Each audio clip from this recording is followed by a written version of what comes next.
ഇനി എനിക്ക് ധൈര്യമായി സജസ്റ്റ് ചെയ്യാം. നേത്ര സംരക്ഷണത്തിന് നമ്മുടെ Ahalya. Ahalya foundation eye hospital, കേരളത്തിൽ എല്ലായിടത്തും.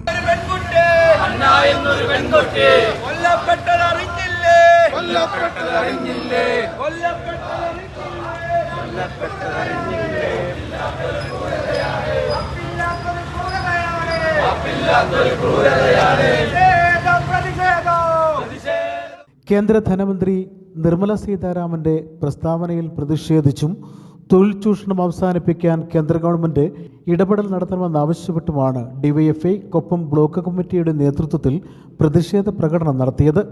നേതാക്കളും പ്രവർത്തകരും ഉൾപ്പെടെ നിരവധി പേർ പങ്കെടുത്ത പ്രകടനത്തിനു ശേഷം നടന്ന പ്രതിഷേധ യോഗം ഡിവൈഎഫ്ഐ സംസ്ഥാന കമ്മിറ്റി അംഗം പി വി രതീഷ് ഉദ്ഘാടനം ചെയ്തു.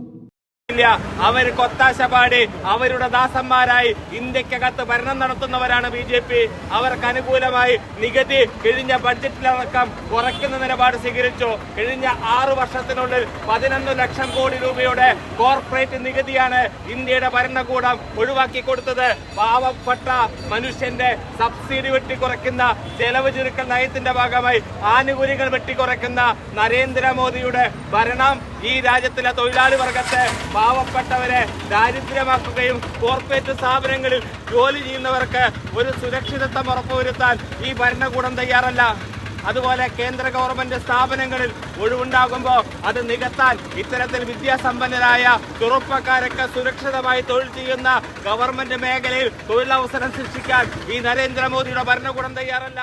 പൂനെയിലെ യങ്സ്റ്റാൻഡ് യങ് ഇന്ത്യയിലെ ഓഫീസിലെ യുവ ചാർട്ടേഡ് അക്കൗണ്ടന്റും മലയാളിയുമായ അന്ന സെബാസ്റ്റ്യൻ മരണപ്പെട്ടത് കോർപ്പറേറ്റ് മേഖലയിലെ കടുത്ത ചൂഷണം കൊണ്ടുണ്ടായ മാനസിക സമ്മർദ്ദം കാരണമാണെന്നും അന്നയുടെ മരണത്തെ തുടർന്ന് കോർപ്പറേറ്റ് മേഖലയിലെ ചൂഷണം കൂടുതൽ ചർച്ച ചെയ്യപ്പെട്ടപ്പോൾ കോർപ്പറേറ്റുകളെ സംരക്ഷിക്കാൻ കേന്ദ്രമന്ത്രി നിർമ്മല സീതാരാമൻ ദൈവത്തെ ആശ്രയിച്ച് പ്രശ്നങ്ങൾ പരിഹരിക്കാൻ വേണ്ടി പറയുകയാണെന്നും അദ്ദേഹം പറഞ്ഞു.